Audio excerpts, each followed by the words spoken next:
Hola, ¿qué tal amigas y amigos? ¿Cómo están? Espero que se encuentren muy bien. Yo soy Luis Enrique López León y es para mí un enorme gusto darles la más cordial bienvenida a esta charla Líderes en la Independencia de México.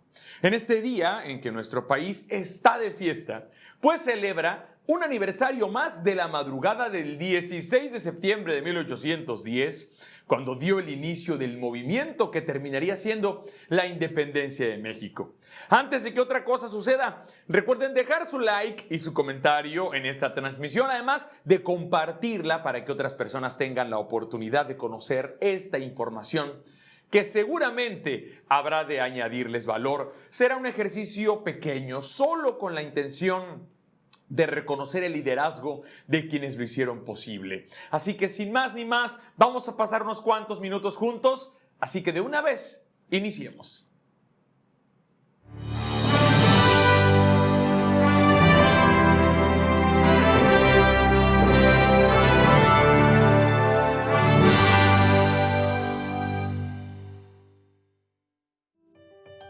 Josefa Ortiz de Domínguez está embarazada por séptima vez y es anfitriona junto con su esposo, Miguel Domínguez, de una tertulia semanal que se celebra en su domicilio de la ciudad de Querétaro.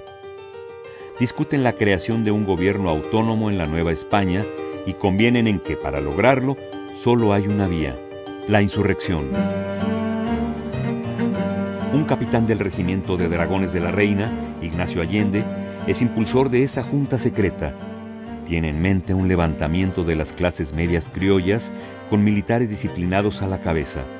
Es hijo de un acaudalado comerciante español. Entre charla y charla, se llega a la conclusión de que debe convocarse a Miguel Hidalgo, párroco del pueblo de Dolores, con gran prestigio en la región y con la virtud de ser escuchado y seguido por la gente. Tiene 57 años, es criollo, culto, carismático y con un gran gusto por la música. Ha impulsado en su curato actividades rentables como el cultivo de la vid y del gusano de seda. Su asistencia a las reuniones de Querétaro comienza pronto a despertar sospechas. Es septiembre de 1810. La conspiración de Querétaro ha sido descubierta. Hay orden de arrestar a los participantes. Los insurrectos deben adelantar sus planes. El levantamiento armado comienza en el atrio de la iglesia de Dolores. El pueblo acude al llamado y las improvisadas tropas avanzan hacia San Miguel. En el trayecto, en Atotonilco, Miguel Hidalgo empuña un estandarte guadalupano y arenga a una muchedumbre de campesinos, rancheros, artesanos e incluso reos recién liberados. Confluyen aquí circunstancias e ideas. El autonomismo criollo se transforma en una revolución popular y se hace presente el sentimiento de identidad bajo el símbolo de la imagen de la Virgen de Guadalupe. El primer ejército insurgente pasa, en tan solo 2 meses, de 500 a 80,000 hombres. Su avance parece imparable. Los líderes no pueden evitar el pillaje y el desbordamiento de un rencor acumulado contra los gachupines. Indios y castas se unen al movimiento. El desorden de la tropa y las diferencias entre los dirigentes debilitan la lucha. Antes de que transcurra un año, Hidalgo, Allende y Aldama son aprehendidos y fusilados. La capital nunca fue tomada por la insurgencia. Las autoridades virreinales tratan de mantener el orden y aparentan que la situación ha sido controlada. La calma se respira en sus calles, pero la inquietud sigue latente y algunas sociedades secretas como los Guadalupes comienzan a organizar el apoyo a la insurgencia. En este grupo participó la joven Leona Vicario, quien financió con su fortuna el movimiento insurgente y tras ser descubierta, escapó de la justicia para casarse en territorio insurgente con el abogado Andrés Quintana Roo. La lucha armada es retomada por el cura mestizo José María Morelos, quien, aparte de su talento militar, destaca por sostener un ideario de igualdad de derechos sociales para todas las personas. Y en 1813 convoca en Chilpancingo al primer órgano democrático y representativo de las regiones controladas por los insurgentes. Se proclama entonces la Constitución de Apatzingán y se declara legalmente la independencia de la América Mexicana. 2 años más tarde, Morelos es hecho prisionero por el ejército realista y fusilado en diciembre de 1815. A principios del siglo XIX, la Nueva España se preparaba para un cambio radical. Apenas habían transcurrido 8 años y habían ocurrido en el mundo y específicamente en España una serie de sucesos que comprometían el futuro del virreinato de la Nueva España.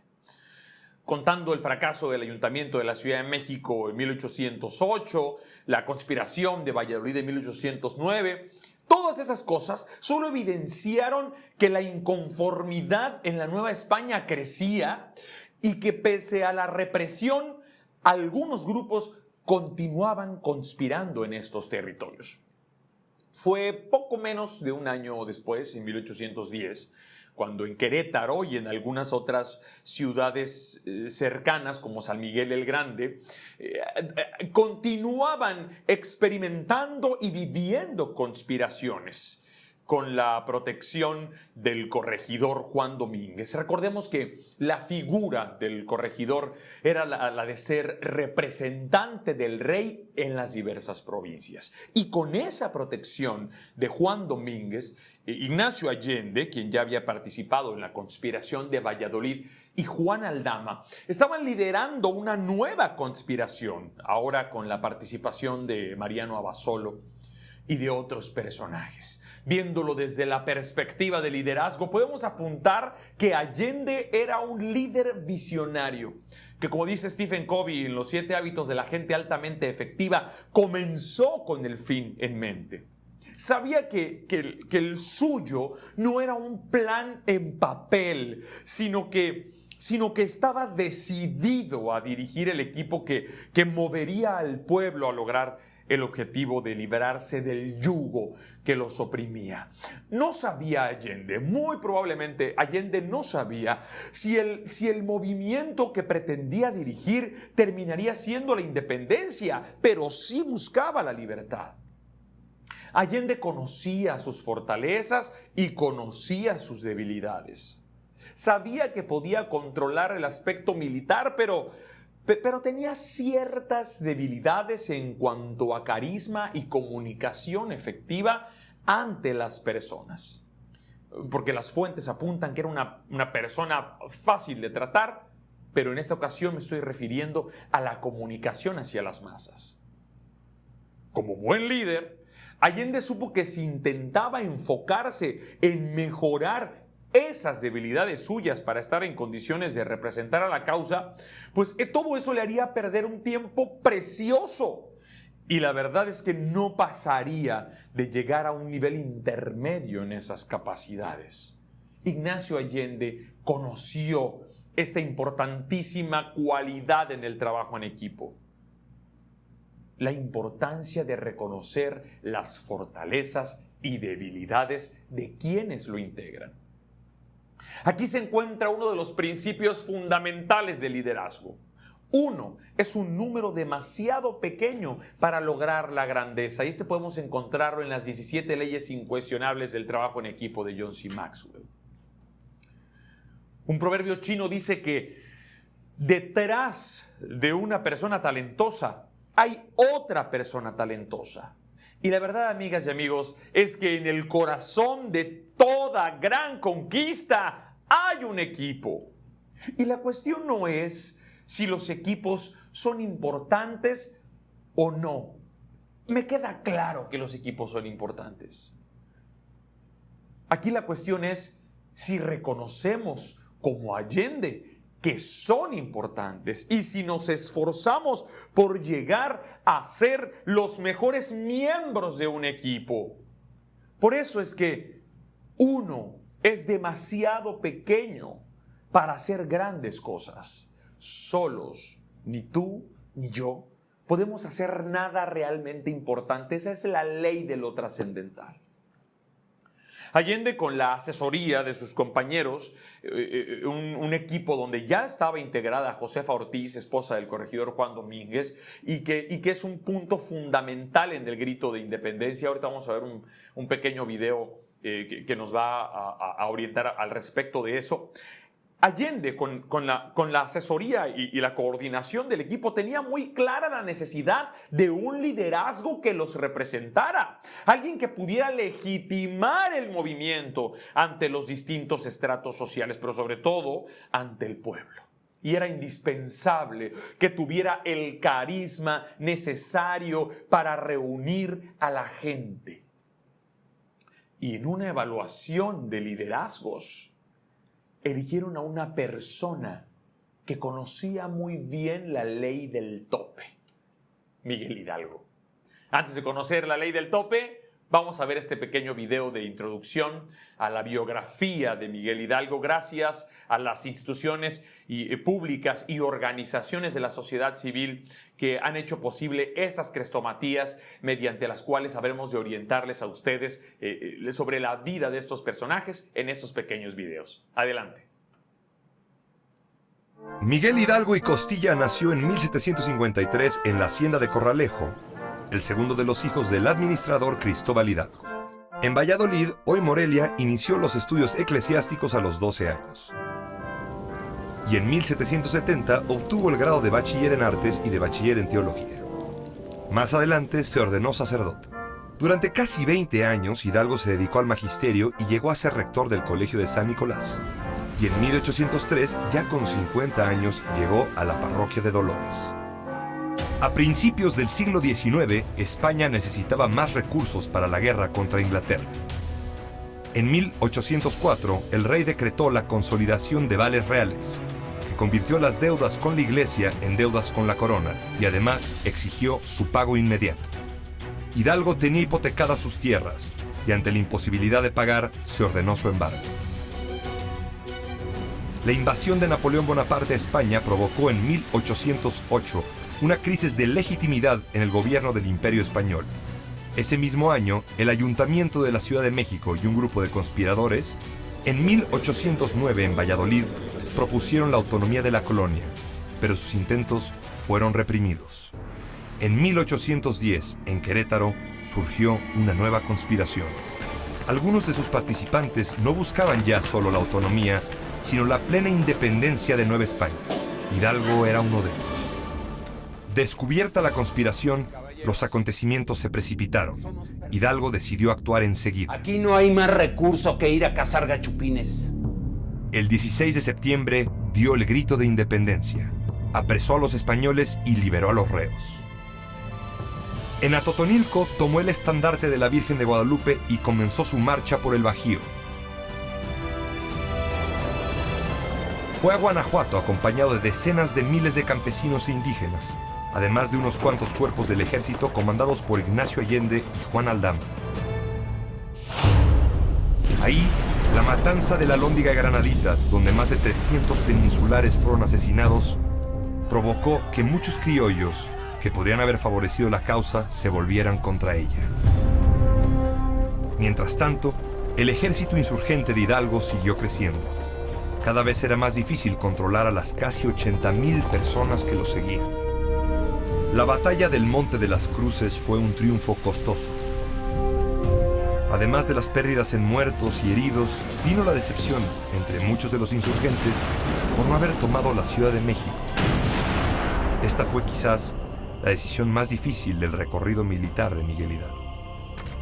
Y en pocos días, sus tropas se redujeron a la mitad.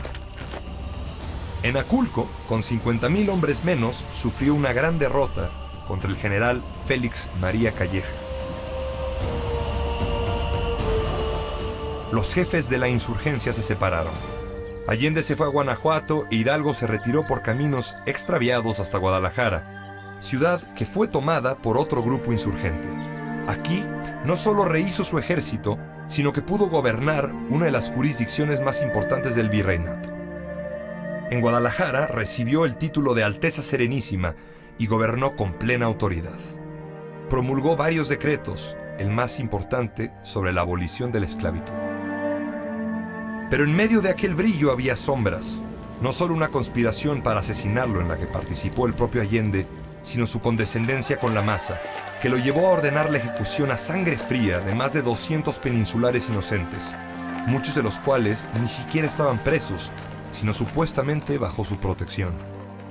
fue uno de los actos más crueles de la guerra. El brigadier Calleja avanzó nuevamente sobre los insurgentes. A principios de 1811, el 17 de enero, vence a Hidalgo en Puente de Calderón. Después de la batalla, Hidalgo fue destituido del mando. Con lo que resta del ejército, deambuló por el norte del país e intentó alcanzar San Antonio de Béjar. El 21 de marzo, Hidalgo fue aprehendido a traición en las norias de Baján. Aldama y Allende fueron apresados junto a él. En Chihuahua, Hidalgo fue sometido a un doble proceso, eclesiástico y militar. En el primero se le condenó a la degradación, en el segundo a la pena capital. El 26 de junio fueron fusilados Allende y Aldama. Un mes más tarde, el 30 de julio de 1811, Miguel Hidalgo murió fusilado. La ley del tope es una de las 21 leyes irrefutables de liderazgo que dice que la capacidad de liderazgo es el tope que determina el nivel de eficacia de una persona. Cuanto menor es la capacidad de dirigir de un individuo, tanto más bajo está el tope de su potencial. Cuanto más alto está su nivel de liderazgo, tanto mayor es su eficacia. Por ejemplo, si tu liderazgo obtiene una puntuación de 8, esto significa que tu eficacia no podrá obtener más de 7 porque habrá de topar con tu capacidad de liderar. Si tu liderazgo es únicamente de 4, tu eficacia no podrá ser de más de 3 porque habrá de topar con tu capacidad de liderar. Tu capacidad de liderazgo, para bien o para mal, siempre determinará tu eficacia y el impacto potencial de tu organización. Entonces, el cura Hidalgo era un líder sin tope, o con un tope muy, muy alto. Era un hombre carismático, como dice Enrique Krause en Siglo de Caudillos. Hidalgo era un cura, no solo inquieto, sino excéntrico. Permítanme leer la cita textual de lo que dice Krause. Un hombre libre y brillante que atraía, que seducía a sus contemporáneos más ilustrados, pero incomodaba a los más rígidos y conservadores. El más puro ejercicio de la influencia en cada cosa que hacía. Hidalgo sabía relacionarse con las personas y sabía ganarse su favor. Era un líder, pues, influyente, que sabía, igual que Allende, que liderazgo es influencia, ni más ni menos. La segunda de las 21 leyes irrefutables de liderazgo.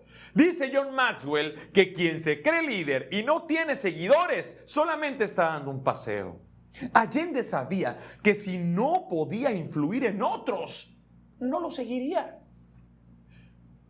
Y si no lo seguían, era imposible liderar el movimiento. Esa es la ley de la influencia. No importa lo que cualquier persona te diga, amiga, amigo, recuerda que liderazgo es influencia, ni más ni menos. Fue Ignacio Allende quien se encargó de invitar a Hidalgo a unirse a la conspiración de Querétaro. Y mientras se gestaba la insurrección, la dirección del grupo estuvo a cargo de Allende. Era su zona de fortaleza. Él era el estratega que sabía cómo debía desarrollarse el movimiento. Pero liderazgo es influencia, ni más ni menos. Y en el momento en el que el cura Hidalgo tuvo el poder de convocar al pueblo para levantarse en armas con lo que tenían al alcance, quien pasó a la historia como la cabeza del movimiento fue Miguel Hidalgo. En aquel celebérrimo grito de Dolores, gracias a otra crestomatía, vamos a ver un pequeño resumen del grito de Dolores.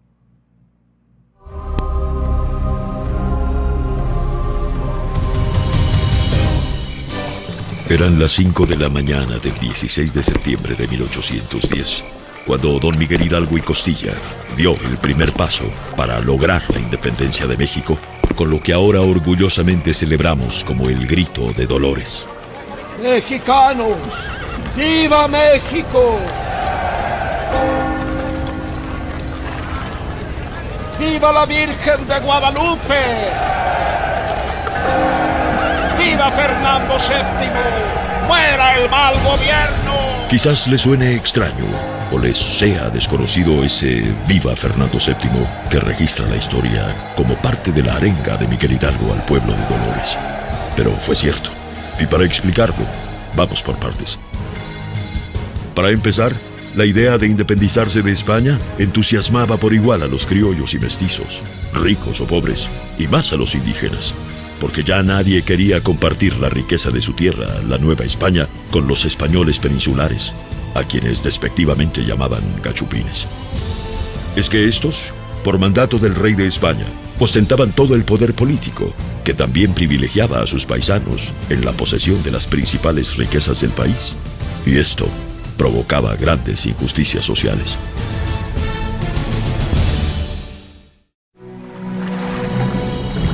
De hecho, desde medio siglo antes, el descontento ya se había manifestado con sendas rebeliones indígenas, como la de Jacinto Canec, en Yucatán, en 1765, y la encabezada por el indio Mariano, aquí en Tepic, en 1801. Los trabajadores, a su vez, ya se habían amotinado en la capital en 1774, reclamando mejores salarios y un trato más justo. Y los mineros de Real del Monte ya habían tenido enfrentamientos contra el ejército virreinal en 1776 por la misma razón. La semilla de la insurrección estaba sembrada desde tiempo atrás, y en cualquier momento se manifestaría un conflicto generalizado. Solo había que esperar las circunstancias adecuadas. Papel muy importante en la independencia la tuvieron los criollos y mestizos que se sabían diferentes a sus antepasados. Los primeros ya no eran europeos y los segundos tampoco eran indígenas.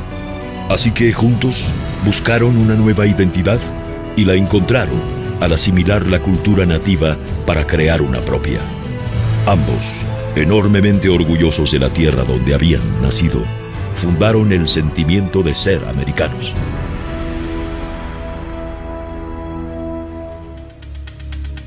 La circunstancia propicia para iniciar el levantamiento se dio en 1808, cuando el ejército de Napoleón invadió España e impuso a su hermano José Bonaparte en lugar de Fernando VII.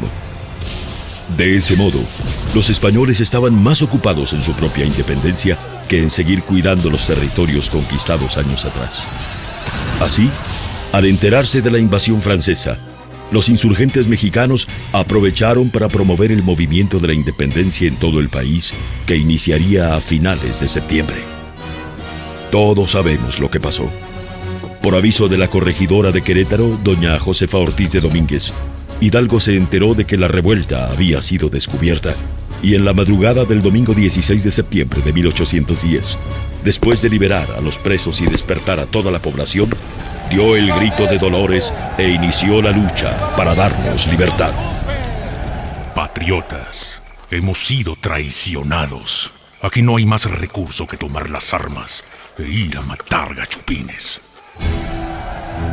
Hoy celebramos el principio de nuestra independencia, y es justo recordar y enorgullecernos por la heroica lucha de los nayaritas, entre los que destaca el cura de Agualulco, don José María Mercado, y el tepiqueño Juan José de Sea, cuya participación en el movimiento armado fue determinante para la independencia en todo el occidente de México. En esos días, Nayarit era parte de Nueva Galicia en poder de los españoles. Ahí estaban refugiadas las autoridades huidas de Guadalajara a San Blas, entonces tan importante como Acapulco. Los realistas tenían grandes pertrechos de guerra, como armas y cañones, porque era su único contacto con el exterior.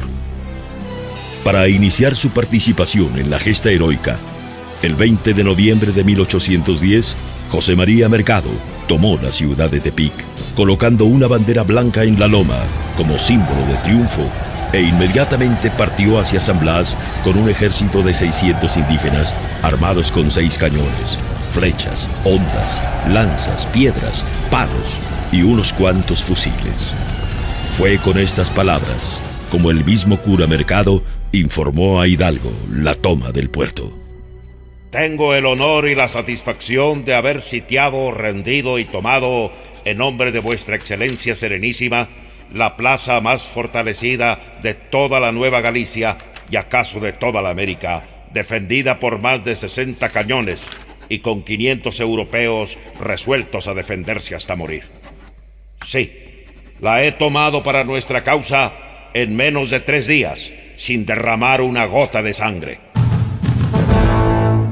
En efecto, la hazaña de tomar el puerto de San Blas sin disparar una sola flecha se debió a la negociación de José María Mercado de distraer con fuerzas inexistentes al disciplinado ejército realista, lo que le valió recibir de Hidalgo el nombramiento de comandante en jefe de las fuerzas del Poniente, nombramiento que celebró con salvas de los mismos cañones realistas que fueron los únicos que sonaron en San Blas.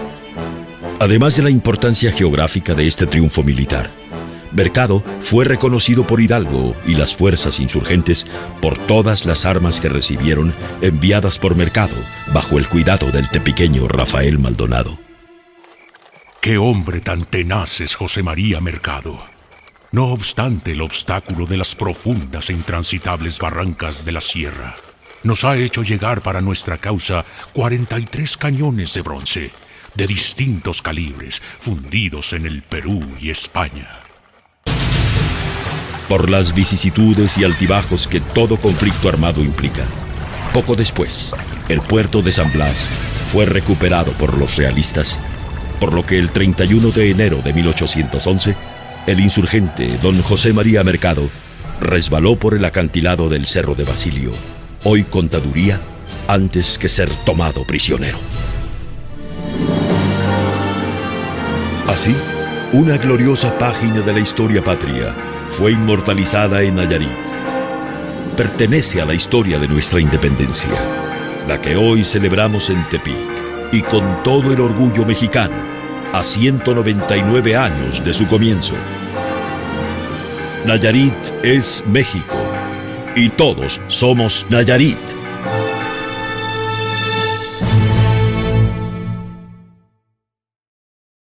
Cualquiera puede navegar un barco, pero se necesita que un líder planifique la ruta. Y esa fue una de las principales características de Allende. Pues Miguel Hidalgo pudo liderar la insurgencia porque Allende fue quien marcó la directriz y quien consiguió los recursos y los saberes necesarios para poder emprender el reto. Esta es la ley de la navegación de las 21 leyes irrefutables de liderazgo, un texto que tienen que conocer, un texto que tienen que leer, una filosofía que si ustedes pretenden ser mejores líderes, tienen que vivir, tienen que interiorizar, tienen que seguir. La cuarta de las 21 leyes irrefutables de liderazgo es la ley de la navegación. Y la ley de la navegación, lo voy a leer textualmente, dice que cualquiera puede gobernar un barco, pero se necesita que un líder planee la ruta. Algo fundamental que comprender cuando se habla de liderazgo.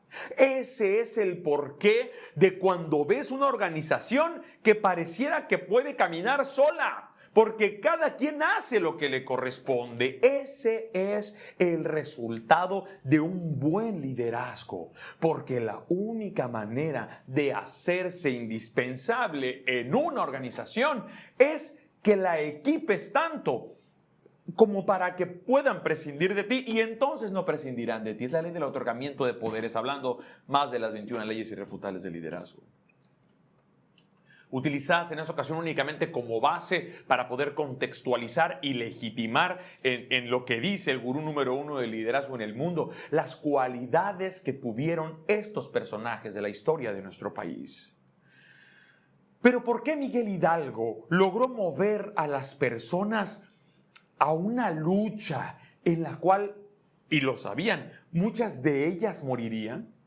Las engañó. Las personas realmente sabían a lo que iban. Esto fue posible gracias a que Hidalgo cumplía con la ley del apoyo de las 21 leyes irrefutables de liderazgo. La gente apoya primero al líder y luego a la visión. La influencia de Hidalgo era tal que las personas deseaban seguirlo a él más que al fin en sí.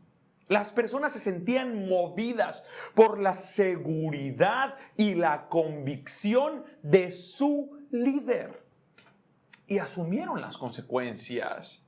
Con esa misma actitud debes dirigir a tus equipos. Debes ganarte el apoyo de las personas que comparten objetivos contigo y llevarlos a través de tu visión. O mejor dicho, a través de la visión del equipo. Si no te siguen a ti, tu visión no podrá rescatarte. Pero ¿cómo logró Hidalgo que la gente lo siguiera? Les añadía valor. Las y los líderes añaden valor por medio del servicio a las demás personas. Hidalgo se relacionaba con ellas, conectaba con ellas. La ley de la conexión dice que los líderes tocan el corazón antes de pedir la mano. Hidalgo sabía cómo sentían las personas de su pueblo, qué necesitaban, qué les gustaba. Una realidad a la que Allende, Aldama, Josefa y demás eran completamente ajenos. Hidalgo privilegió las relaciones por encima de todo y trató de ver las cosas desde la perspectiva de la gente a la que servía en el sacerdocio. Así como lo hizo él, tú debes conocer a las personas de tu equipo y conocerlas a la perfección. Debes pensar en el bien común de la organización, sí, pero también Tienes que pensar en lo que eso abona, en lo particular a cada uno de ellos, a cada una de las personas que están en tu equipo. Porque es así como lograrás la sinergia que se necesita para lograr los objetivos más ambiciosos. Posteriormente, la insurgencia siguió su camino. Hidalgo planificó la conquista de territorios con base en la violencia y la fuerza, y eso trajo consigo mucho derramamiento de sangre inocente. Enrique Krause dijo en Frenesí de Libertad, un capítulo de Siglo de Caudillos que me ha servido mucho para comprender el verdadero liderazgo de los personajes de la independencia de México, y dice que es muy legítimo preguntarnos si era necesaria tanta violencia para obtener lo que se buscaba. Y comenta Krause que en ese momento quedó la convicción de que la violencia, la convicción y la visión tantas veces repetida de que la violencia y solo la violencia redime. Y hemos visto muchas escenas de muerte. Un líder no tiene que ser perfecto. Un líder tiene fallas, tiene debilidades.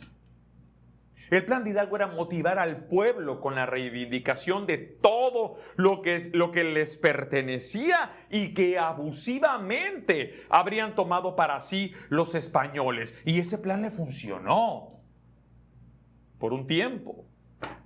Sin temor a la muerte, indígenas y mestizos se fueron con todas sus fuerzas sobre criollos y peninsulares.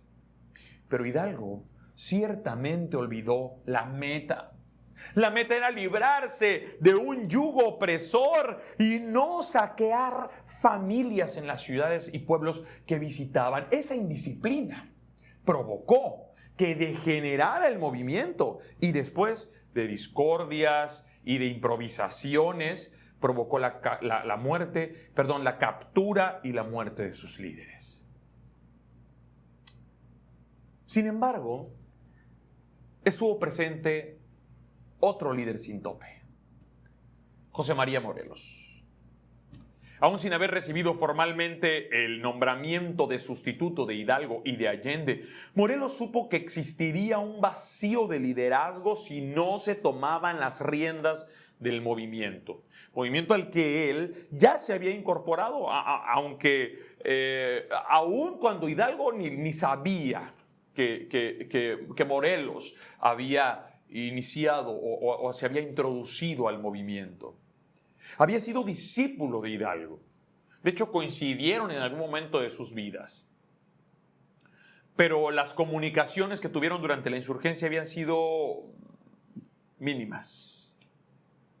Sin embargo, las cualidades de Morelos, también sacerdote, superaban a las de su maestro. Era mucho más disciplinado, estructurado, medido. Era un líder planificador. Morelos conocía que 1 gramo de ejemplo equivale a kilogramos de consejos. Y fungió como una clara representación de lo que debe ser un líder, porque la gente hace lo que la gente ve, no lo que le piden que haga. Esa es la ley de la imagen. Las personas hacen lo que ven. Por tanto, si Hidalgo en su momento era desorganizado, arrebatado, impulsivo, no podía pedirle a sus seguidores que ejecutaran las acciones de manera ordenada. Por otro lado, lo que sí podía hacer era pedirles acción sin temor a las consecuencias, tal como lo hizo él mismo. Antes de continuar en la recta final de esta conversación sobre las y los líderes en la independencia de México, escuchemos o veamos este video gracias a una crestomatía más sobre la biografía de José María Morelos. José María Morelos y Pavón nació el 30 de septiembre de 1765, descendiente de criollos, mestizos y probablemente de pobladores de raza negra. Su padre era un carpintero al que el alcoholismo apartó de la familia, lo que obligó al joven Morelos a tener que ayudar a sostener a sus hermanos. Desde pequeño, Morelos se apasionó por los estudios y se convirtió en gramático autodidacta. Sus conocimientos le permitieron llevar la contabilidad de la hacienda de Tagüejo. También incursionó en el comercio y la arriería.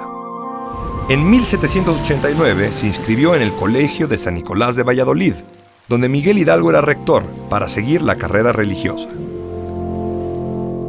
En 1797, Morelos se ordenó presbítero. Se le destinó a servir en parroquias de la Tierra Caliente de Michoacán, zona agreste y difícil que otros sacerdotes como el propio Miguel Hidalgo se esforzaban por eludir. Morelos fue un párroco cercano a su feligresía, a la que intentaba ayudar en sus necesidades materiales y espirituales. Construyó iglesias y cementerios. Además, detestaba que los indígenas alquilaran sus tierras en vez de trabajarlas ellos mismos, por lo que a veces los reprendía con dureza. Sacerdote sincero y devoto, en especial de la Virgen de Guadalupe, Morelos era también un hombre de carne y hueso, y tuvo sus amores, de los que nació una hija y un hijo, al que llamó Juan Nepomuceno. Desde mediados del siglo XVIII habían comenzado a mostrarse señales de descontento en la Nueva España hacia la corona, y la captura del rey Fernando VII en 1808 por Napoleón añadió inestabilidad a estas fricciones. Así, cuando el 16 de septiembre de 1810 Miguel Hidalgo convocó a la rebelión contra los españoles, a quienes se acusaba de querer entregar el país a Napoleón, Morelos decidió presentarse ante su antiguo maestro. El 20 de octubre de 1810, Morelos se encontró con Miguel Hidalgo en el pueblo de Charo, Michoacán, y convencido de la justicia de su causa, le ofreció unirse a sus tropas. Pero Hidalgo le ordenó algo más importante para el movimiento: levantar tropas en el sur y tomar el puerto de Acapulco. Morelos cumplió su encomienda, pero lo hizo de manera muy distinta a la de Hidalgo. Evitó el saqueo, ordenó la tesorería, nombró subordinados confiables reclutados entre los hombres de la región como los Galeana, los Bravo y Vicente Guerrero. Planificó los suministros y conformó un ejército manejable y disciplinado. En su primera campaña, Morelos intentó infructuosamente tomar Acapulco, pero consiguió en cambio controlar buena parte del sur. Cuando a mediados de 1811 mueren fusilados Allende, Aldama e Hidalgo, Morelos en esa región e Ignacio López Rayón en Michoacán quedan al frente del movimiento insurgente. Durante su segunda campaña, el sacerdote Mariano Matamoros se unió a Morelos y se convirtió en su mano derecha. En 1812, después de vencer a las tropas de Rayón en Zitácuaro, el general realista Félix María Calleja decidió atacar a Morelos en su cuartel general, la ciudad de Cuautla. El 9 de febrero de 1812, Calleja cerca a Morelos, quien durante 2 meses resiste el asedio, despertando la admiración del enemigo por su valor, constancia y convicción. Cuando la situación se volvió insostenible, Morelos consiguió romper el sitio y salvar a sus tropas. Calleja descargó su rabia contra los habitantes de Cuautla, permitiendo su saqueo. La tercera campaña de Morelos se desarrolló en la zona central del país. Sin embargo, para fines de ese año, el jefe insurgente decidió regresar al sur. Así, en noviembre, inició su cuarta campaña, dirigida a tomar Oaxaca. Allí, instaló un verdadero gobierno insurgente, la Junta Nacional Gubernativa, pero solo permaneció por mes y medio en esa ciudad. En abril de 1813, Morelos puso sitio a Acapulco, el puerto que en su primera campaña no había podido capturar. Esta vez logró su objetivo, pero tardó 4 preciosos meses en conquistar, una demora que resultaría costosa. En septiembre de 1813, Morelos convocó a un congreso que habría de reunirse en Chilpancingo. Ahí, Morelos presentó un texto al que tituló Sentimientos de la Nación, en el que planteó la total independencia del país, reafirmó la religión católica, estableció la soberanía del pueblo y el Congreso que lo representa propuso la división de poderes, la igualdad de los ciudadanos y la eliminación del tributo. En esos días, Morelos pidió, en lugar del tratamiento de alteza, ser llamado siervo de la nación. La quinta campaña de Morelos inició con el objetivo de tomar la ciudad natal de Morelos, Valladolid. Sin embargo, en la Nochebuena de 1813, el realista Iturbide derrotó a sus tropas en las afueras de esa ciudad y obligó a su retirada. Pocos días después, en Puruarán, Mariano Matamoros es capturado. Morelos ofreció la vida de 200 españoles a cambio de la vida de su brazo derecho, pero Calleja, ya convertido en virrey, estaba decidido a acabar con la insurgencia y ordenó su pronta ejecución. El Congreso ordenó a Morelos ejecutar en represalia a los 200 españoles y él obedeció. Morelos comenzó a sumar derrotas. Zanjadas algunas diferencias con el Congreso de Anáhuac, colaboró en la corrección y redacción del proyecto de ley suprema que es promulgada el 22 de octubre de 1814 y que se conoce como Constitución de Apatzingán. Morelos dijo que aquel había sido el día más feliz de su vida. Morelos, congruente con su papel ante un Congreso soberano, se sometió a sus órdenes, pese a que le significaban la pérdida del poder militar.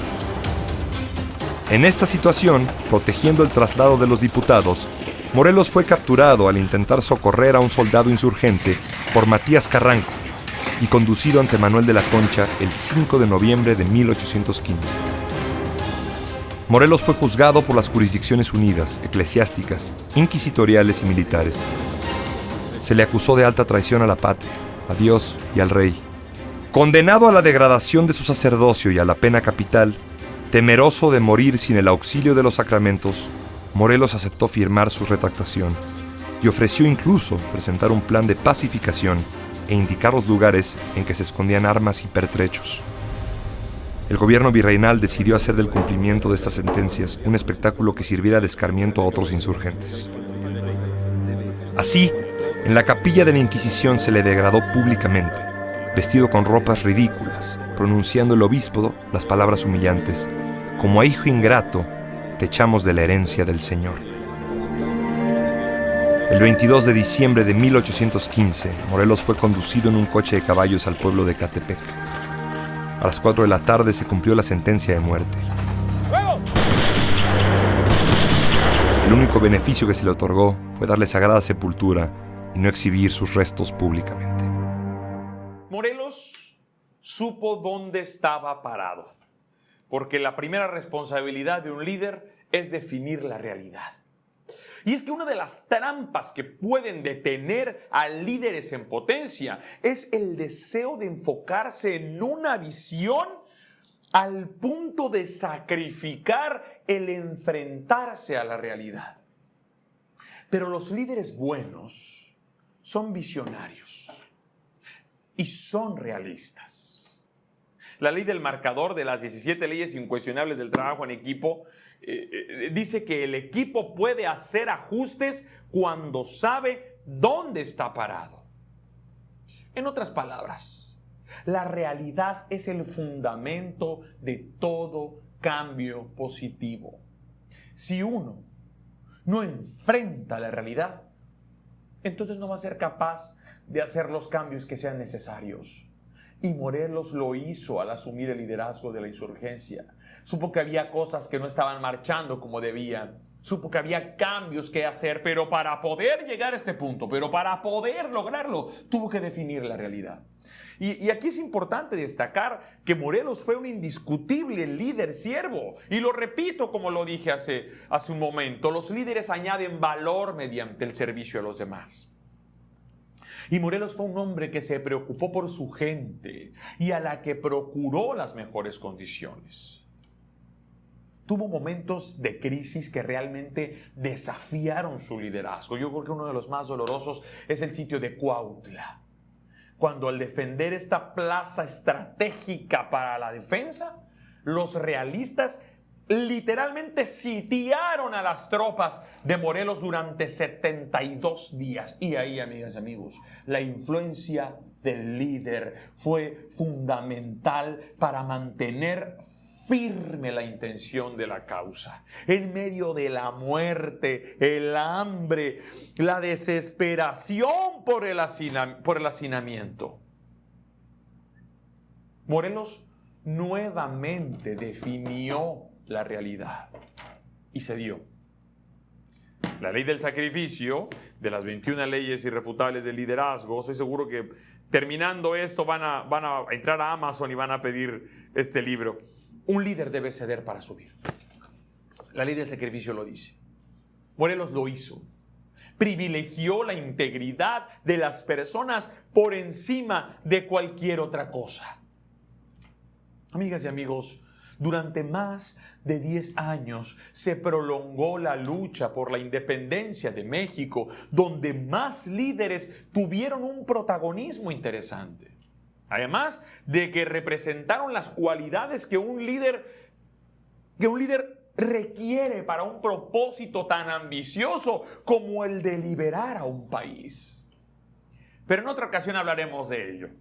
Esto es nada más una pequeña probadita de lo que el liderazgo puede hacer por un pueblo entero, de lo que el liderazgo puede hacer para dar pie al comienzo de una nación. Amigas y amigos, gracias por habernos acompañado en esta breve conferencia de líderes en la independencia de México. Gracias a las personas que lo hicieron posible, a los creadores de las crestomatías utilizadas y sobre todo a ustedes por haberse conectado. Por favor, dejen su like, su comentario, compártanlo, entren a la página y regálenme su like.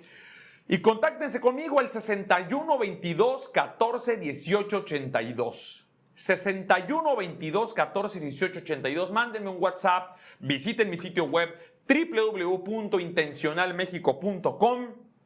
Envíenme un email a intencionalmexico@gmail.com y síganme en Instagram @LuisEnriqueLópezLeón. Para mí será un enorme gusto coincidir con ustedes y tener la oportunidad de seguir aportándoles valor con esto que hago con todo el corazón. Valoro mucho que hayan estado acompañándonos, a su servidor Luis Enrique López León y a quienes integramos Intencional México, y que agradezco por el apoyo logístico para que esto fuera una realidad. Cuídense mucho. Hasta la próxima. Bye.